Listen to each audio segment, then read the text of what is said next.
All right. Well, hey, everybody. This is Dre Campbell and Taylor Tibbetts, and we are here today with the true, authentic Bob Knakal from Hi, New, everybody. Hey, welcome, Bob. from New Thank you. York. Thanks for having me, guys. Yeah, Bob has had a prolific career in the commercial real estate sector, and we are here at the CREi conference, and we agreed to get him snuck away over here to get him up in our room, and we're going to record another podcast to talk about just the life of a CRE agent in the Northeast. Awesome. Well, happy to talk about it. So, we had the privilege of getting to see your career laid out on a baseball card, right? Which was a really clever idea. And when I was 2 years old, your career was starting in 1984. So kind of talk us through about how you started in commercial real estate and what that was like and why you went into it. Maybe. Sure. Yeah, my intention was not to get into commercial real estate. I'll take you back to my freshman year, 1981, at the Wharton School. I, like every other Wharton kid at the time, wanted to be an investment banker. Yeah, That's right. So went to my spring break between freshman and sophomore year, or freshman year, my spring break. I went around northern New Jersey, dropping my resume off at every commercial bank and investment bank I saw, trying to get a job that would look good on the resume. yeah. Came out of a Payne Weber office across the hall. I saw Coldwell Banker. Thought the place was a bank. Went in, dropped my resume off. They called me later that day, set up an interview for the following day. I went to the library to look up this bank, see it's a real estate company. Almost don't go on the interview, but they were the only ones hiring college kids for the summer. So I took the job. I was doing market research with them, driving around Morris County, writing down information on every commercial building I saw. Mhm. And I just really loved it right from the start. It was really a cool experience. They had a great office, bunch of young, hardworking people. It seemed like they were really having a good time. They were doing well financially. I really liked the business and the buildings, and went back my next summer to run that summer internship program. Hmm. And then my third summer, I actually got my New Jersey real estate license and was an assistant to an industrial broker. So I was showing industrial space to tenants, and just had an absolutely fantastic time. Really loved it. So I started with CB when I got out of school in '84 in Manhattan, and the rest, as they say, is history. Yeah, so I think of canvassing, right? That's an interesting time to canvass. Right now, people can sit from their computer and just scroll and look at buildings and click on the ownership and then look up the number. You actually had to go and drive around. Drove around with the big Hagstrom map, it was called, and had to make sure I went down every street to find the properties. And it would have been a lot easier had I overlaid a zoning map on this so I could see where Yeah. commercial buildings could exist. But literally, the job description was drive down every single block, mark it off, make sure you saw every commercial property that existed, whether it was retail, office, industrial. We didn't do apartment buildings at that time. It was just commercial properties. But we sat there with sheets of paper, writing down information on, how big the building was, who the tenants were, that kind of thing. So it was a really interesting learning experience. Yeah, sounds like a good way to kind of dig your teeth in and then also develop good habits. Hmm. And Yep, so you absolutely. then you accumulate all these maps, correct? And did you write directly on the maps? No, I just used the map to make sure I was hitting Okay. every block. The job was to write down information on one property on one sheet of paper. There was Mhm. things to fill out, and so once I went down a street, I crossed that street off and just went on to the next one. So it was CB called it the data bank back in those days, Mhm. and the college kids were out in the field Gathering it looking together. at everything, trying to get that database as accurate as possible.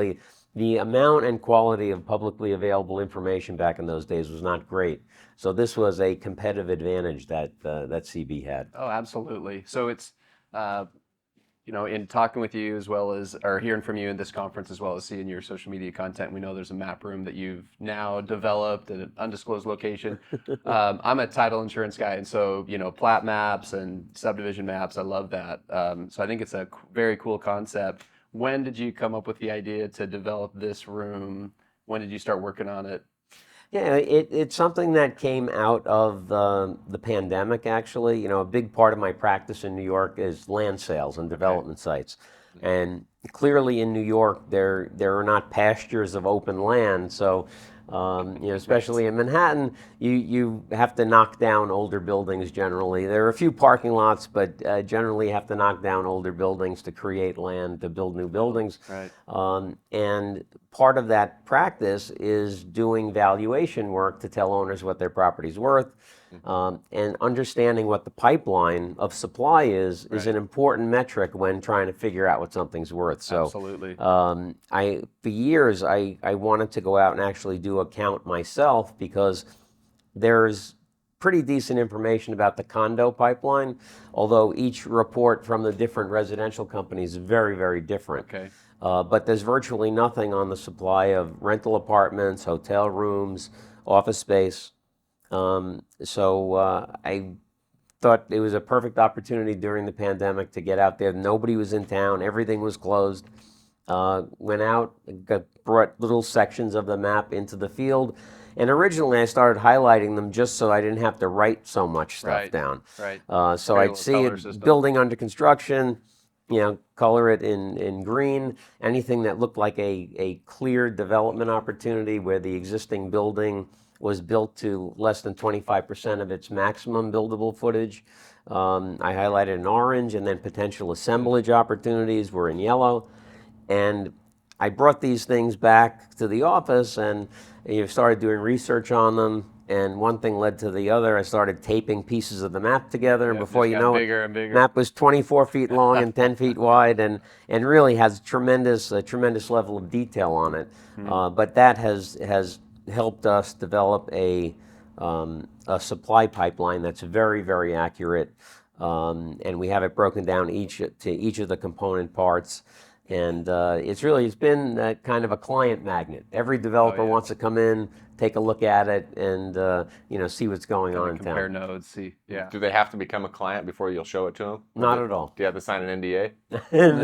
I joke around that people have to sign an NDA. They really don't have to sign an NDA, but don't allow pictures. Nobody can take photographs of the map, but just from far away so you can't tell the detail. Yep. But no NDAs required. So that sounds like one competitive advantage you've had. Another competitive advantage, I listened to someone say that you had, Mr. Moran said that you were sending out newsletters before I think a lot of people did. And so kind of talk about how you utilized your data to send out and to market to the general masses before there was mass emails and mass marketing. What did you do to kind of target your customers? Yeah, we did a ton of hard mail. I mean, back in the days when, before email really became a thing, we were sending out about 3 million pieces of mail a year. And we just thought that, today, my buddy Ed Winslow has coined the phrase proof stacking. And what proof stacking is continually demonstrating to your client base or your potential client base that you have capability, you've done transactions, you have expertise at something. Yep. And the way you do that, you constantly do it. So we send out mailings every single month. Every agent in our company would send out a piece of hard mail. It was very, very effective. We started, the first newsletter we did was at the end of 1988, early 89, and did them every quarter for 26 years. And it started as just a little 4-pager. And got to the point where we were doing 32 pages with color. We were selling ads in it, and it really was effective. People still remember. They refer to it as the green and white mail. We haven't gotten the green and white mail in a while, but and we always thought that when you as a broker, you want to have market presence and you want to be top of mind with somebody. If you think about it, in Manhattan, for example, the average turnover rate of properties is 2.6% of the total stock is the average turnover, which means when somebody buys the property there, they own it for an average of 40 years before they sell it. So people are not always transacting. So most of the time you're talking to them or engaging with them in some way, they don't have anything to do. So I think the effectiveness of the hard mail was a constant reminder. Even if they picked it up, looked at it and said, Bob Knakal, Massey Knakal, and threw it in the garbage. to me, that was success, right? Right. Because you're planting the seed. Oh, if they're just throwing it in the garbage, they probably are not interested in doing anything, not selling, not refinancing, not doing anything with their property. But yet every month they're looking at it, throwing it out, looking at it, and then something happens that incentivizes them or motivates them to sell. It's death, divorce, taxes, partnership disputes, whatever the case might be. And they say, oh, I have to sell. Oh, let me call that guy who's sending me the mail all the time. Name recognition. And that, being top of mind is very important. And I think the hard mail helped doing that. And then when email became so prevalent, clearly we shifted much more towards email. But now we're reverting back to doing more hard mail again. I've heard that it's kind of a unique approach, and people stand out to them a little bit. I just think that emails are becoming such that folks are getting inundated. Yep. Hundreds of emails, and sometimes the desire is just to clean out your box. So you're hitting delete, and delete, not even delete. looking at them, right? You don't even get that name association. And maybe inadvertently deleting something you shouldn't delete. So we found that hard mail is effective, and we're getting back to doing more hard mail than we've done in a while. And so you've spent time at one of the big boxes, brokerage. That's where you kind of cut your teeth. And then you went and had your own brokerage for multiple years, right? And now you're back at one of the large players at JLL. Mm-hmm. So you've been at two of the largest players, I think, in the world. What has it been like to transition from working for a brokerage, a large national firm, and then working for yourself, and then working for a large national again? Yeah, well, the early days, the 4 years spent at CB at the beginning of our careers was really such a learning experience that we really didn't have either the foresight or the knowledge to take advantage of all the things that a big company affords you. And I say to people, because people often ask, what's the difference between having your own shop and being at a big shop? And I say, look, there are pros and cons to everything. Pros and cons to small companies, medium-sized companies, big companies, and you have to take advantage of the great things that your environment provides you with, and try to stay out of the way of the stuff that maybe not so great. And so, I don't think there is a situation or a circumstance that's right or wrong or better or worse. I think you have to take advantage of what your environment provides you with, and just try to do the best job you can. So, clearly having your own shop was, again, good and bad and everything. It was great that you kind of called the shots, made the rules, but yet you were responsible for everything. Yep. And, the market has been, is, and always will be cyclical. And when times are tough, owning a brokerage business is not fun. Right. So it's like I said, there's good and bad in every circumstance. Yeah, absolutely. Bringing up cycles. Maybe what are some either words of encouragement or perspective that you would have on the current real estate situation, kind of compared to what you've seen in the past as the market cycled? Yeah, well, I think the thing that folks need to keep in mind is that it is a cyclical market, as I said, and it's going to come back and get better. I think every downturn is a little bit different. This one, I think, is very different from what we've had in the past, and I'm still trying to figure out whether we're still in a correction in New York anyway that started in October of 2015 and is still going. It just had a little break. Second half of 21 and first half of 22 was actually pretty good. Yeah. But then the interest rate increases have reversed course. So I don't know whether that was just a little break in this long correction we've had, or we're in a second correction now. Probably leaning more towards the fact we're in a second correction. But in the other three big ones that I've been in, which were the S&L crisis in the early 90s, the recession in the early 2000s, and then the GFC, during those corrections, every product type was moving in the same direction. They were all moving down, just to varying degrees. Today, the two biggest differences are that lender behavior is very different. Right. And product sectors are moving in different ways. So let's look at lenders. In the S&L crisis, lenders went through a 2 or 3 year foreclosure process, took title, Right. sold REO, hired brokers to do that. During the early 2000s, lenders didn't want to go through that 2-3 year foreclosure process. They sold a lot of paper, hired brokers to do that. They effectively did the same thing during the GFC. This time around, they're not engaging with brokers as Right. much. I think that SVB going down and Signature Bank going down put lenders in a position where they don't want their book to be out in the public Right. domain. Right. So the transactions I've seen, many of them are the lender just going to depositors of theirs, clients of theirs saying, hey, would you like to do this deal? We'll sell Wow. this one at Kind a of putting things discount. together internally. Yeah, and just like below the radar screen. Or being creative with restructuring or offering some kind of deal. So, lender behavior is very different. And then on the product side in New York, and my favorite reference, unfortunately, only New York, because I just focus on the city. But, the retail sector is a bright spot today. But the retail sector in New York has been hammered for 6 years. But rents have stopped going down. Leasing volume is picking up. We're getting investor calls for retail again. So that sector, I think, is actually on the upswing already.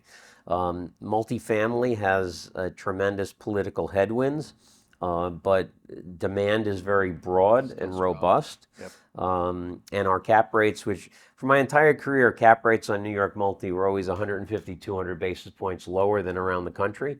But today they're higher than around the country. Wow. And so that's drawing a lot of demand from folks throughout the country coming in wanting to Back buy. to New York. Yeah. The land market has been impacted by policy. We had a tax abatement program that made rental housing construction feasible. That is no longer around. So that market is completely shut down. The condo land market is still robust, but values are down 20 to 30% just in the last year, based on the fact that that construction loans are so expensive today. Pricing in the 10s or 11s, depending on what LTC you want. Yep. And then office, which is the big question mark. Office probably still has another couple of years at least to go to figure out what's going to happen there. But what's going to happen with aggregate demand? Are people going to come back to the office? How is that going to affect absorption? So a lot of question marks still in the office sector. But it's interesting how different sectors are moving in different directions. Right. There's not one big wave that's pushing everybody the same direction. That's fairly consistent with what we see in our market at a smaller scale. Has anyone in your market found a way to convert office or industrial to multifamily housing? I'm not aware of any industrial conversions, but there are several office to resi conversions that are going on. A couple of bigger buildings downtown are being done. We just sold a 65,000-foot office building that was vacant on West 55th Street that's being converted to condos. So that's happening a lot. And I think interestingly, the value of office buildings is getting down to the point where the cost of the building and the cost of demolition combined is less than the land value. So I think that some of these buildings are going to be demolished. Wow. Once you see that intersect, you know it's a project that could be done. Yeah, so interesting market. You look at every deal is different, everything. You have to look at highest and best use and figure out what's going on. But it's shocking where the price per square foot has gotten to the point where in some sectors it's where it was 20, 25 years ago. Wow. So what are a couple things you've taken away from this conference so far that have kind of helped maybe shift your thinking in regards to the commercial real estate realm? Yeah, well, I love conferences, and I think the best thing you come away with is learning how much you don't know. And I think it was really eye-opening, particularly Rod's session on AI. And, I talk to Rod pretty much every day. So to have him get up there and talk, and he's talking about stuff, and I'm like, wow, I never knew that. We have to talk about different topics, I guess. I was actually wondering that as I was listening yesterday. I'm like, how much of this has Bob also been? Yeah, no, a lot of it. We talked about a lot of it, but there were other things that we haven't talked about. So, so I think there is a whole transformation going on in this industry, and I think that the folks who are able to take advantage of the technology that's available today are going to be the winners, and other folks are going to be left behind because you have to evolve. Right. And the power that technology gives. It's interesting. People ask me, well, what was it like when you started, and how have things changed? When I started in the business in '84, there's no computer on my desk, no fax machine, no cell phone. It was a very, very different world. And so you think that technology has made the transaction process so much more efficient and quicker. You would think that there are more transactions going on today, but actually, if you look at the number of buildings sold decade by decade, it's dropped every successive decade since the '80s. Wow. So what it's done, I think that it has thinned out the ranks of brokers. I think there probably were many more brokers in the '80s, and the numbers have dwindled because technology has empowered fewer people to do more. Right. So like if you look at the back of my baseball card, there are years where I've sold over 100 properties. There's no way you could possibly do that without technology. Yeah. Impossible. So I think that, interestingly, technology is going to really change the way business is done, how companies are run, what a smaller company will be able to do with embracing technology. So fascinating stuff, but the world is changing. I almost feel like I mentioned this yesterday, that I feel like I'm kind of starting my career all over again. I have the benefit of a 40-year track record behind me, but the fact is I'm really starting from ground zero. And it's a whole new ball game based upon all these technologies that are Right. The available to artificial us. intelligence tools are incredible. Well, you say you're starting again. Are you going to be the kind of broker who never retires? Oh, I talk for a living. I don't do manual labor. So as long as I'm able to talk, I think I'll keep doing this. I absolutely love it. And my wife is great about understanding that real estate is my job and my hobby. I love doing it, and hopefully I can do it for another 20 or 30 years. Well, good. Well, maybe we'll close on a motto. Do you have a motto that you can share, or some kind of words of wisdom? No, I think it's always just do the right thing. Yeah. I think if you do the right thing, treat people well, I think it comes around to you. I think have the abundance mindset. We talked about that you can look at the world as a zero-sum game, and every win for you is a loss for me. I think that leads to a less happy life than if you have the perspective of abundance and there's enough to go around for everybody. And I really believe there is enough to go around for everybody. So, I think just do the right thing, treat people well, and I think good things will happen for you. That's good. Well, Bob, thank you for coming on our show today. We appreciate it, and we look forward to seeing you again. Great to be with you guys. Yeah, Thanks for thank you. having me.